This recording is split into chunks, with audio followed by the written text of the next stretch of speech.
Hello. Greetings, everybody. Fabulous to have you here. My name is Laura Daly. I am the co-founder of Socialist ThinkTank, and hopefully by this afternoon, still a board member for the Independent Media Association. It is our AGM this afternoon, so that may change, hopefully not. Thank you for joining us for this session on big tech, essentially. I'm really excited to have this panel with me today. You will notice from your programmes that the panel looks slightly different than you were expecting. Unfortunately, Ollie wasn't able to make it, but Ollie's loss is our gain. And we have the fantastic Mr. Ed Campbell here, who is the politics producer at Politics Joe. Hello Ed, nice to have you. We also have the head of video for Novara Media, that's Gary McQuiggin. Hi Gary. Hi. And freelancer, podcaster, all round, if you haven't seen him, where have you been? Living under a rock, currently working for Bants Media, Dan Lewis as well. So thank you guys so much for being here, first of all. In this session, basically what we want to do is talk about how creators are using technology, social media, everything that's about at the minute and everything that's about to come out, to build audiences around progressive politics, rather than commercial and capitalist branding, essentially, which is everywhere. And I know that if you hear for Zara's opening session, she talked a little bit about that and the barriers that are in place for independent media, especially. So I don't want you to be listening to me bang on. You're not here to listen to me talk. So I'm going to get straight into some questions for our panelists. And I think we'll just do one at a time, if that's okay with you. First of all, if you tell me a little bit about yourself, what you do, how you got started, and what your main sort of goals are. And we'll start with Ed, since you've got the mic. So yeah, I'm Ed Campbell. I work for Politics Joe. I'm the politics producer. So I do a lot of, we're a very small team, so I end up doing a lot of things. I mainly make sort of mid-form YouTube content, kind of 10 to 20 minute films about evil bastards doing terrible things. And yeah, so that's how I got started. Was I actually did work experience at Joe over the 2019 general election, and that went really well, and eventually just got hired. Long-term goals, just kind of keep growing the channel, keep making good content about with progressive politics, progressive causes. I think is the fabulous. Thanks, Gary. Yeah, Gary McQuiggin, head of video, Novara Media. I've been there for about 7 years. So when I joined, I was the only paid member of staff. Now we have around 25 paid members of staff. Yeah, I don't know. We make left-wing content. Going to carry on doing that. Fabulous. Yes, please do carry on. Dan. Yo, what's going on, people? Yeah, I'm Dan Lewis, and basically I'm just like a, what's the word? Jack of all, master of none. I just try and, like, this guy teaches me a lot as well. But yeah, I started off like the very first kind of media I got into was trying to make school newspapers, mainly because I wanted to make money. And then I found selling chicken was more value for money. But anyway, I got into like making YouTube videos. I was one of the first kind of like partnership accounts before they paid you. They just said, oh, we'll boost your videos and stuff. And I've always been interested in social media like that. Since then, all my days, I've just done everything really to try and help other people, like democratize the access to social media, to media, and also creating media. And then with that came my teen years, an urge for politics and making the world a better place. So I try and fit the politics into a lot of what I do, but also what other people do.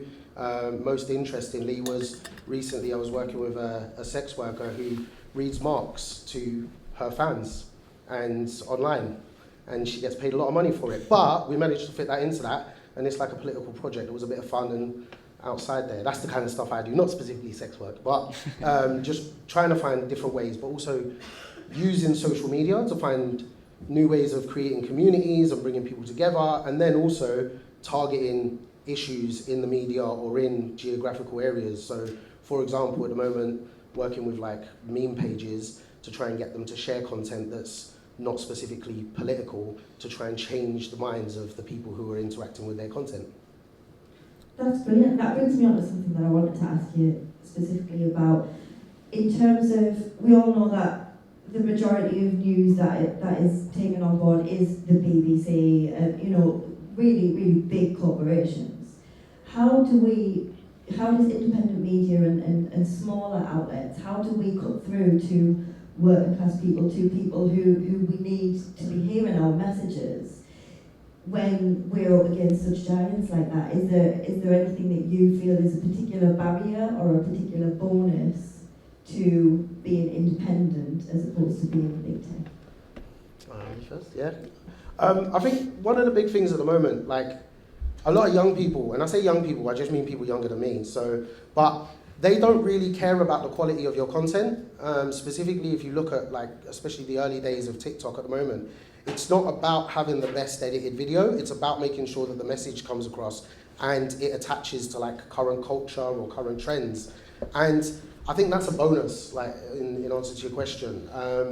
And I think the fact that so many more people, especially again when I say younger people, are turning away from the TV, basically. They're not as bothered about the TV, they're not as bothered about main news websites. They are bothered about people who they trust and people in their own communities. So if you haven't got to make, perfectly beautiful made content, or you haven't got the access to do it, you can still get online, you can still make content. And if you're building communities, that's the other thing, digital communities are so much bigger than they used to be. When I started, it was so, when I first got into Twitter stuff, that was my main it was so hard to set up group chats in the DM, and you had to get people to be on another platform to chat to them. But now you can I have private message groups with all different groups of people on every single platform that I'm on.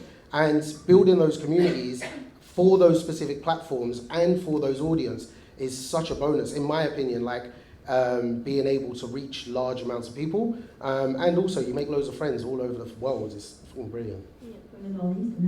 Yeah.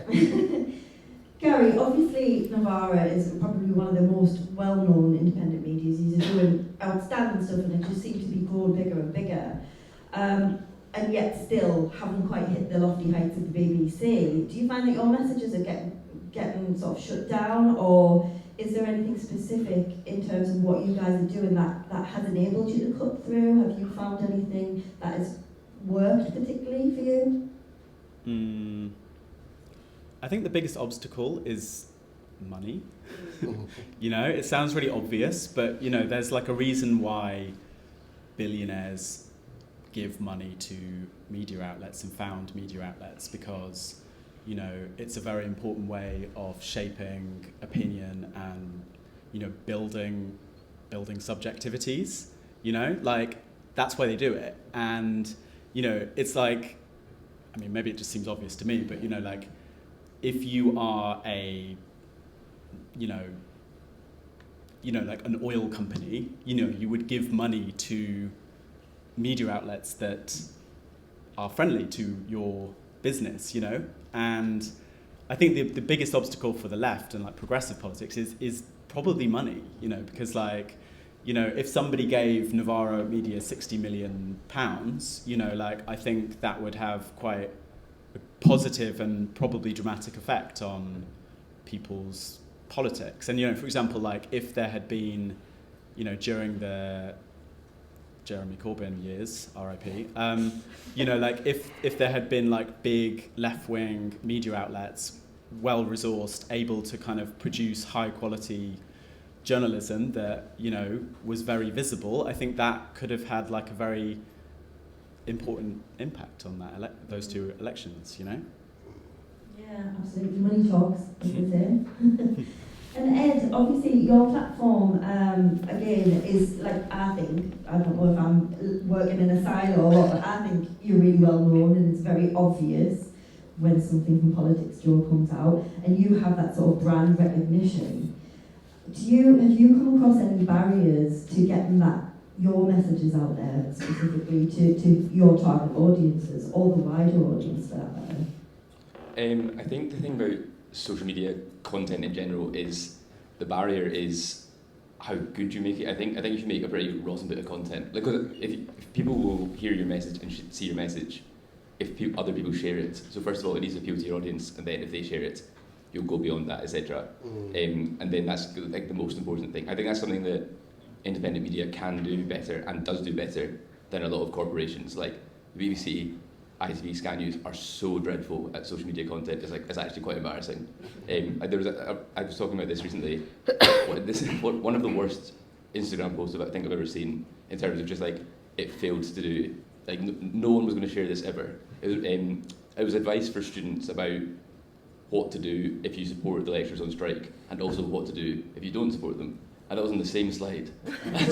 so that appeals to absolutely nobody, because you're not going to share that. Say you back the strikes, you're obviously not going to share the anti-strike message, and if you are anti the strikes, you're not going to share the pro-strike message. So and that got signed off. That was published on like an actual account. So they're so bad at it.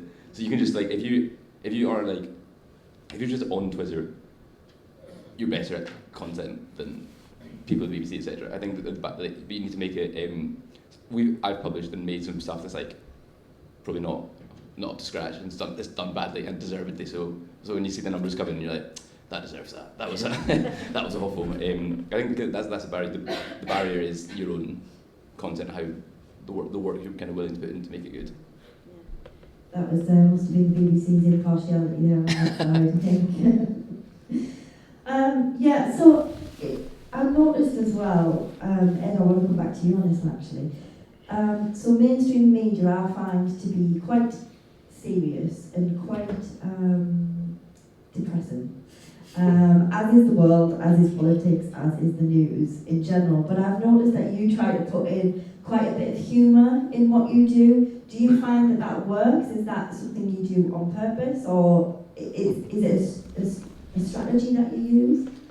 Yeah, I think it's we have to make ourselves different. If we try to make a Sky News package, no one would come to us because you just watch Sky News. You have to kind of build a brand identity, which I think outlets like Novara's got a very strong identity as well. You kind of know what you're going to expect when you watch a Novara thing. You hopefully know what you get when you watch a Politics Joe thing, and also it's to do with I suppose it's going back to getting people to share it. Is if it's funny, you think, oh, that's really funny, I'll send that to a friend. If it's just a dry, bland bit of content, like no one's texting their friend saying, I saw the most serious BBC News package, you need to go on iPlayer right now, here's the time code.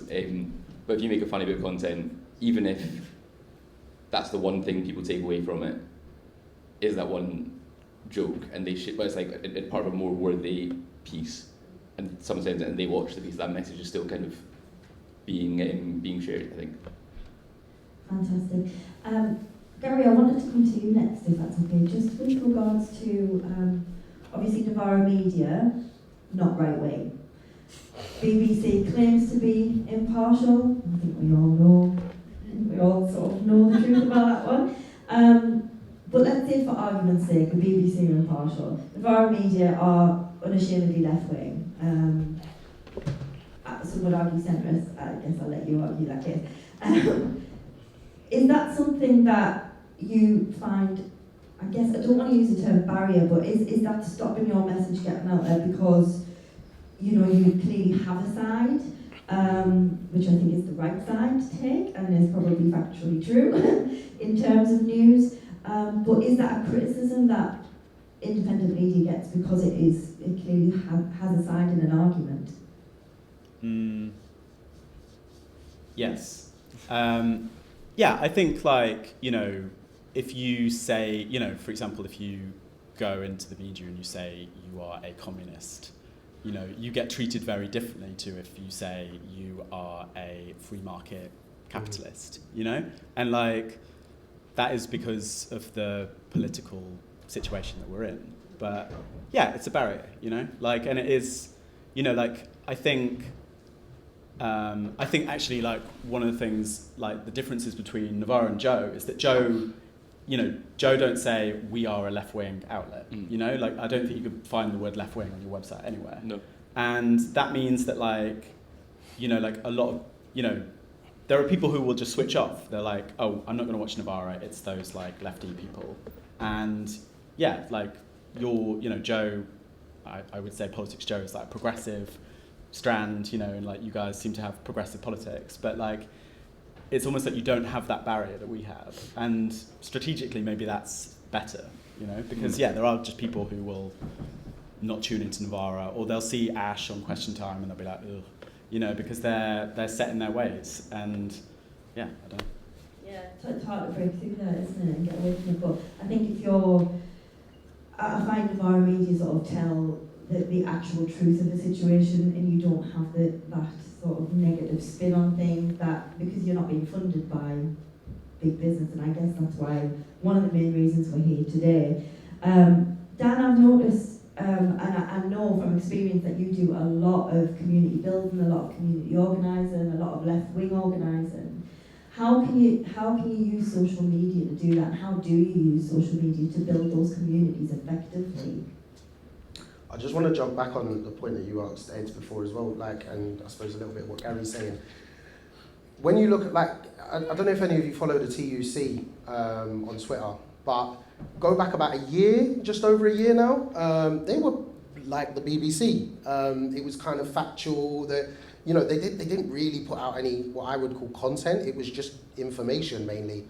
Whereas in the last year, I know there's been a few staff changes, and I think that's had an impact, but they've become a little bit funny, and they're not trying to be like they're not saying, oh, we're the funny part of TUC, but they are putting some comedy into what they're doing, and they're taking the piss out of some of the big bosses that are out there, some of the media, and I think that's very interesting on the point that we're talking about what you're going to do on social media, because if you want to catch people's attention, like I have a 3-second rule on social media, like you've got to use that first 3 seconds when people see your clip to get them to stop, engage, and then carry on reading. And that's what TUC do. They use big bold letters, they use something funny, they might use an image to go with it, and you're engaged, you want to know about it, and you're more likely to then, what you were saying about sharing it, and that's the key thing really on that point. So I think just wanted to add that point on there. But in terms of, I've forgotten your question now, sorry.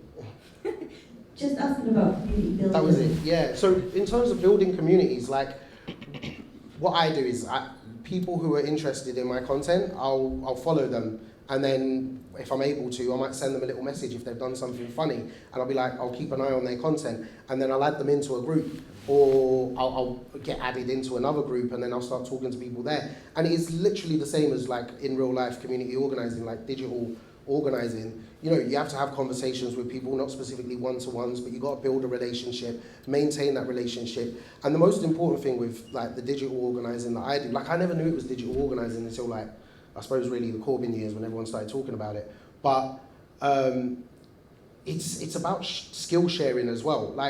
If I know how to do something, I want all the people around me to be able to do that as well. So, for example, one of the things, the World Transformed, which I'm involved in, what we're trying to do with the TV project there is share all the skills, so that all these people who turn up for 4 or 5 days to run a TV studio or a YouTube studio, they learn so many skills that they can then go on to do that the rest of the year, and we can help them, or I can get involved with what they're doing, or they can come and help what I'm doing, or whatever. And it's a network of people, and I know Gary's got his own networks and stuff, and there's people in this room that I know from other little WhatsApp groups and DM chats and stuff, and that's really, really important, is about having that kind of collective space where you can share ideas, share bad times and good times. During 2019, obviously, that was necessary, and be able to really have your own digital community. So that's that, if that answers that question. It does, yeah, and I've been a recipient of that, so thank you very much. I appreciate everything you do. Gary, I think I want to ask you, just in terms of skill sharing, are there any lessons that you've learned as because you've been doing this a while now, and you're obviously very, very good at it. I assume it hasn't all been plain sailing. Are there any, in terms of creating that content and doing the video, are there any skills that you could share today and lessons that you've learned along the way? Lessons that I've learned along the way. I guess it's just maybe one thing is just you shouldn't assume that that you have a right to anyone's attention, or that you have a right to anyone's interest. I think it's something people on the left are quite bad at, which is thinking well, what I'm saying is right, and people ought to listen to it, and if they don't, then kind of fuck them a bit, you know? And like, what I think one of the big changes with kind of social media and like kind of video sharing platforms is that, you know, like like big tech doesn't care about the same things that like the legacy media or like legacy institutions care about. What they care about is like engagement and views and, you know, like, and that's why like bad things get shared on social media, you know, that's why like fake news spreads, because, you know, like if you like post a tweet of Jeremy Corbyn saying something inflammatory after the London Bridge attacks, you know, like that will get a lot more shares than what he actually shared. And what was my point? I think like you've got to like earn the right to get people to listen to you, you know, and that's like what, you know, like that's you do that by being interesting or like funny or like entertaining, you know, like if you're like making TikTok videos, like you're competing with memes, you're competing with like, you know, cat videos, you know, it's not like you're just competing with the other lefty publishers or the BBC or, you know, and I think that's actually one of the mistakes, like places like Sky News, in that example you gave, where like, you know, like 10 years ago, you know, if you wanted to get the news, you just had to watch the news, and like, there was nowhere else you'd go for it. And now it's kind of like, I mean, you know, those big outlets are kind of almost like catching up a bit, because they're kind of like, oh, you know, like people aren't just going to like all of our Instagram posts because, you know, because we posted them, you know, they have to be good and they have to be funny, or they have to be like, people have to care about it, or they have to want to share it. So yeah, I don't know, is that a useful life lesson? I think so. I think we could all use that lesson. Just on the back of what you said there, I think that feeds into a lovely question for Ed, actually. Obviously, you need to be interesting, you need to be entertaining to get the messages out there. How do you get people who would class themselves as not into politics to be interested in politics? Yeah, I think that's kind of touching on what Gary was saying, is you need to get the normies' attention. You need to, like, if they're on YouTube, whatever, they could, well, YouTube would rather they were watching Mr. Beast give, I don't know, 1 million people $1 million or something like that, and they'd probably rather watch that as well. So you're fighting for eyeballs, and I think part of it, that's getting people who aren't on the left or even interested in politics. It's funny when you talk to people. I spend quite a lot of time outside of London going and doing like vox pops in various places, and a lot of people just automatically say, I'm not interested in politics, and then you ask them a question and they give you a really like well-informed answer about their opinion on politics. You're like, oh, it's just people, I think, hear politics and they think Westminster. I'm not interested in the intrigue of Westminster. Neither am I. I think it's really boring. So you have to make your content interesting. You have to kind of reach out and make it emotive. I think your content and your journalism being emotional is like maybe the strongest thing. I think people would. It's the point Dan was making about the TUC's content or whatever. People aren't that interested in, like, a normal person isn't that interested in the details of this picket line is on this date, etc. But what a normal person is really interested in is a nurse on a picket line talking about how she's crying her eyes out and has done work every day. And that gets stuck. So that's what we did when we kind of report from picket lines. We speak kind of striking workers and hear their stories. We're not talking about like there are X number of people here. This is kind of the terms of the deal. We're talking to the workers and what they're trying to get out of it. And I think that makes more. That really gets to the heart of the issue. And I think that's what I think a large part of why like the strike movement this year has been like people have been largely a lot more sympathetic towards it, because they're hearing from people like Mick Lynch. It's not just, you're not hearing from, it's not like faceless union boss has ruined your Christmas or something like that. Like you hear from Mick Lynch. Mick Lynch is incredibly charismatic and very good at articulating what, and I think the union movement and the left are starting to realise that you have to have a bit of personality and to get people to come in on it. Brilliant. I think Yeah. Dan has something to add. Just a bit extra that I think one of the really important things, talking about Mick Lynch and nurses, like one of the things I learned during the 2018 Euro elections, I think it was 2018, like, and I know the group Grind for Corbyn, they were doing a lot of work around this. They were looking at what people interact with. And like, I know my audience, especially like my video audience, is mainly women my age.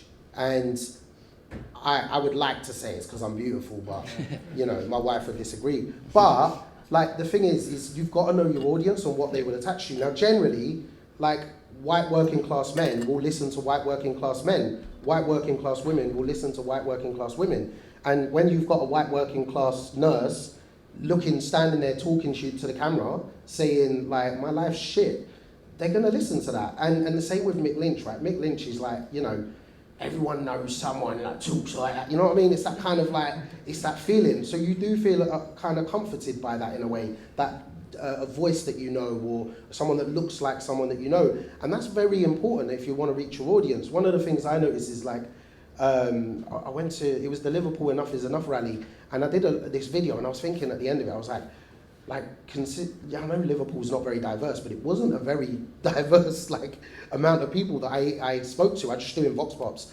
but that's one of my best performing videos like over the last 12 months or whatever, because it was shared and interacted with by so many white working class people, because that's exactly who turned up to the rally, and that's the point. There is what I'm trying to say is think about who you want to interact with your video, who you want to take in the information or content, and then think about who you're going to put on the screen, who they're going to feel most comfortable listening to. Because if I'm talking to white men about racism, there's a good chance, if they're not political especially, they're probably going to switch off, because they're going to be like, oh, it's fucking another brown guy ranting about how his life's harder than mine. Do you know what I mean? Whereas if they hear someone that looks like them saying, hey, look, we need to do something about this, it's coming from we. So there's a sense of belonging in a lot of the content that I try and create as well for the audiences.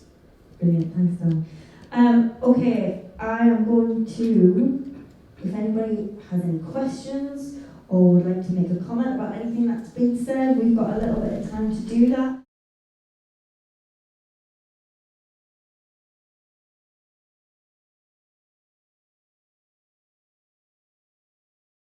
So one of the things I'm working on at the moment is, like in Merseyside, like across the UK, you've got people turning up outside hotels to say that migrants shouldn't live there, refugees shouldn't live there. So there's loads of work going on around that, physically turning up at rallies and leafleting and community centres, all these kind of things. But one of the things I noticed in our area, Merseyside, is like the people who are putting on these anti-refugee rallies and stuff, and posting anti-refugee sentiments online, they're meme pages. They're the meme pages that I've been following that I love, and local ones like Scouse memes. If you don't know what that means, sorry, but like they're specifically funny because if you know Scouse culture, and I'm like, hold on a minute, I like this guy. This guy follows me, like, you know what I mean. So I've used that kind of relationship building with some of these meme pages to get them to share some of my content, or I even share like a meme that I know they wouldn't have seen because it's like a bit political, but not overtly, and I try and get them to share more of that content. So like one of the guys he even shared my tweets yesterday, it was brilliant,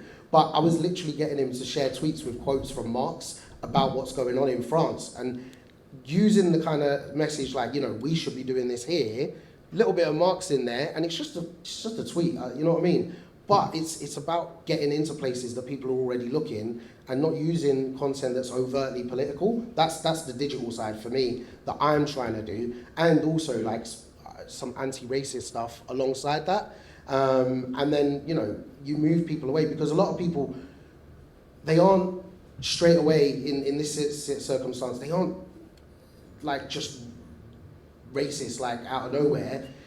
Someone that they trust, a meme page, is sharing stuff and telling them, oh, these refugees are rapists. And then they're like, oh wait, if he says so, it must be true. Whereas if he's then sharing something and saying, hey guys, the government are wasting money here and we could be building houses or something, you know what I mean? Like getting them to say something different, they're gonna trust that message. So that's one way on the digital side in answer to your question.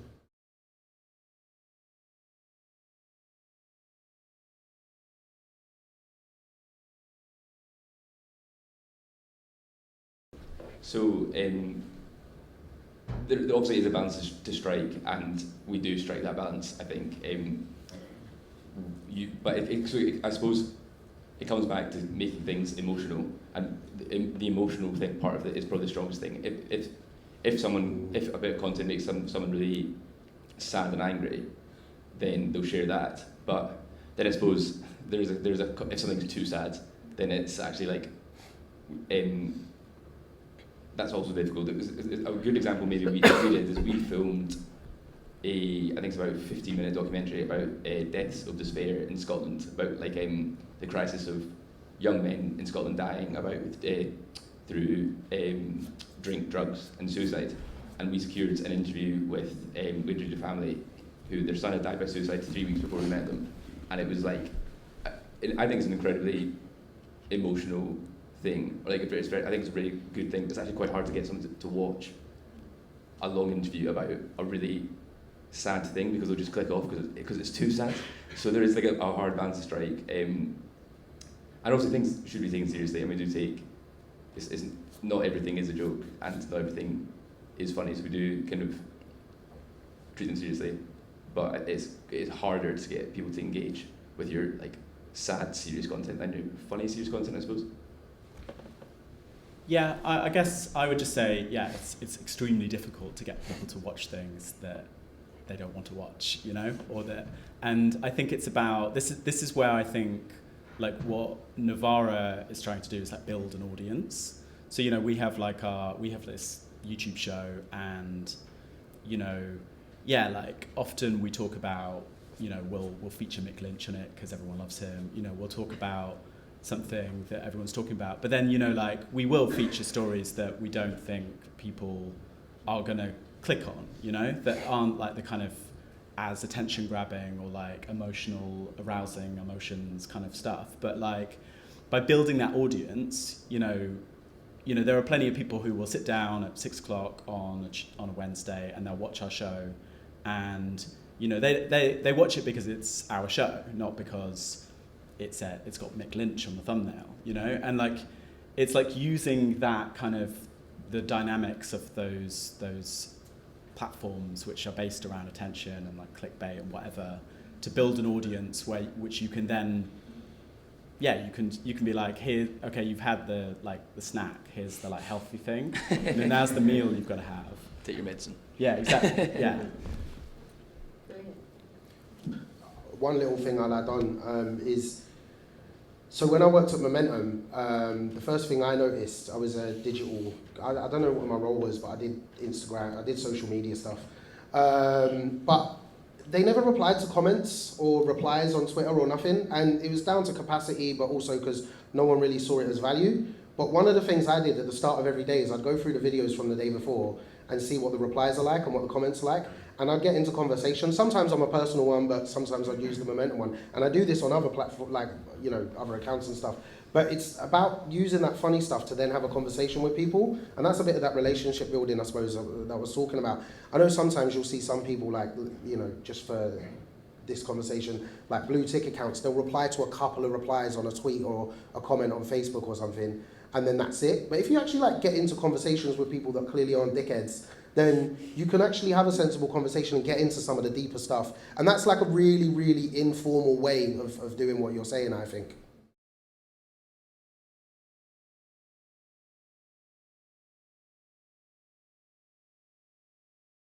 I guess it's like, you know, we can't do all the work, you know? And like with Novara, it's like we, you know, yeah, we're building this audience. And like the point of building that audience is that then, you know, like say you were talking earlier about like, you were asking about the barriers to being like explicitly left wing, you know, like if you build an audience and you build a kind of like legitimacy for those politics, you know, it makes people feel like they have that legitimacy. So people could, you know, like you can be like arguing at the dinner table and you'll say, yeah, I'm a socialist. And they'll be like, yeah, does that mean you're like evil?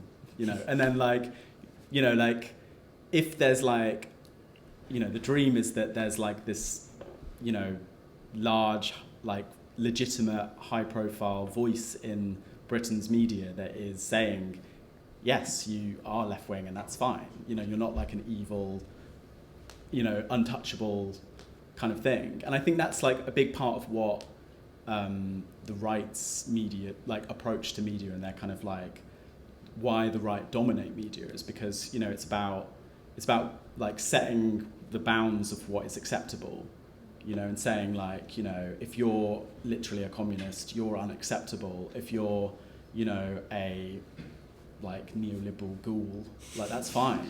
You know, come on Good Morning Britain and like tell us about your new book.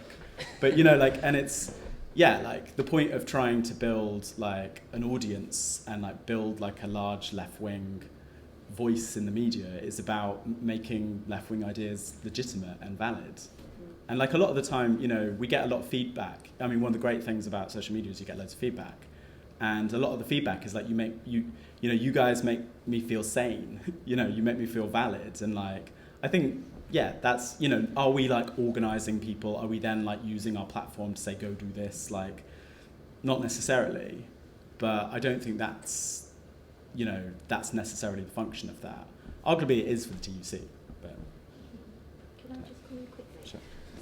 I realise I'm not on the panel, but in terms of what you were saying about a tangible structure, we do have the Independent Media Association, and we have we've got nearly 100 members now of different organisations, different media outlets, who all come together, and they're not all overtly left-wing either, but it is a place where we can all share ideas, share, you know, experiences, best practice, and we share each other's work as well, you know, which is, I think, fundamental to what we're trying to do to get the messages out there. So I would certainly say anybody who does have a media platform who is looking to get into that, certainly look into the Independent Media Association. We are, you know, quite young. As I say, we've only got nearly 100 members, but we are growing. It is our AGM today. Come along. I'm not sure which room we're in. I think we're in room 3. But yeah, come and meet us and have a chat. It's people who know vast amounts more than me about it, but it's really exciting, and it does have a bit of structure about it, which I think is sort of what you're alluding to in terms of how we can organise each other and come together.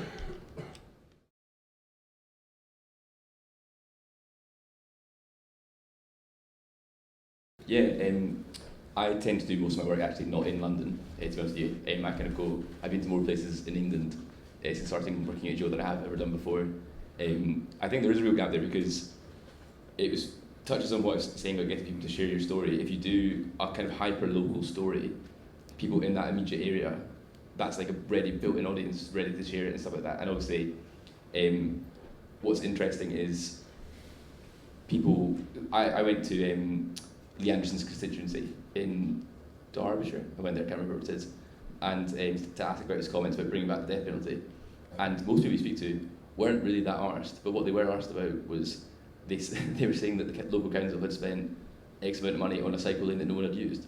So that's what people were getting really angry about. And so if you go out and meet these people and can speak to them what really matters to them, I think it touches on like that emotion. They like, I suppose they might be in broad strokes angry about the death penalty won't be brought back, but like some talking about it, whatever. And I think if you go out and it's something that we do really try and be outside Westminster. We don't have, my colleague Ava is in the parliamentary lobby. I'm not. I've never been to Westminster in a professional capacity, neither. And it's important to kind of go and meet these people and build I suppose it's one thing that you can do better than like more legacy media things. If you tell stories from outside London, people will come to you for that. So it's definitely something we want to do more of.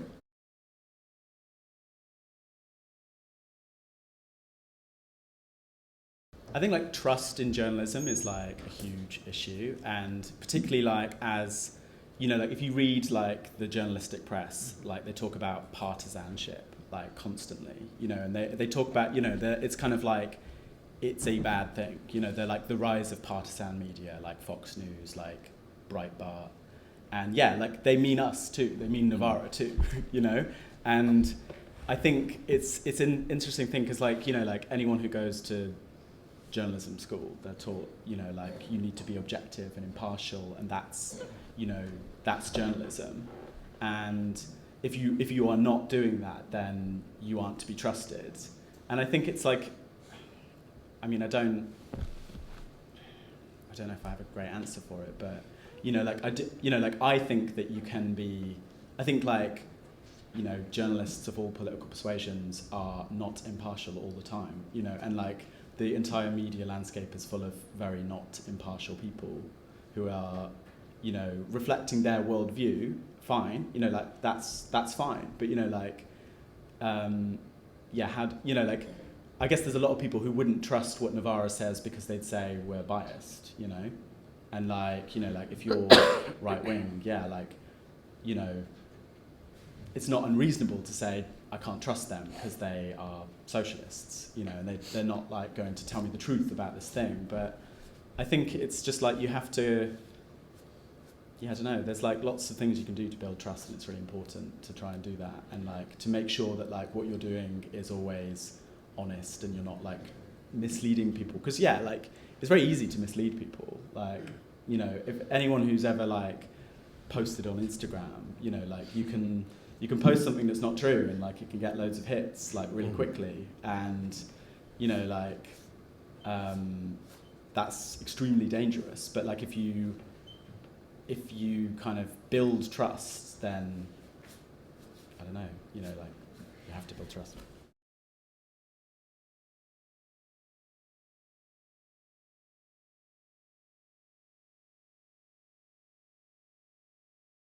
Yeah, I think definitely consider it. I think I suppose the difference is I think what you mentioned, we don't platform other channels. I was thinking, yeah, we don't ever talk about Novara. Novara never talks about politics, Joe. And I think it's like I suppose because we are.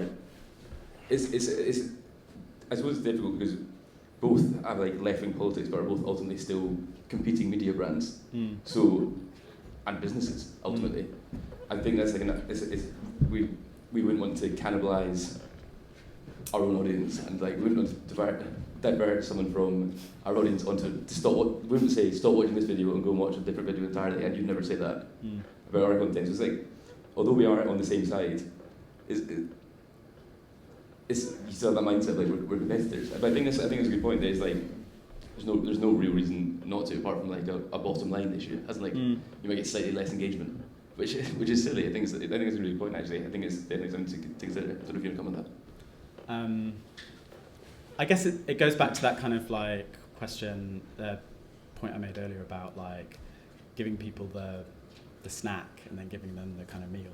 You know, there's like a better phrase, I can't remember what it is, but you know, it's like, yeah, like I mean, it's specifically with your question, sure, you know, but we often feature people who are not, you know, people who organisations whose politics we agree with, and yeah, like I mean, I guess it's slightly different between us because, you know, like I wouldn't say the Independent Media Association is a competitor, but we are competitors. So I meant you. I didn't mean we were competing. Yeah, sorry, I meant you. Like Novara and Joe.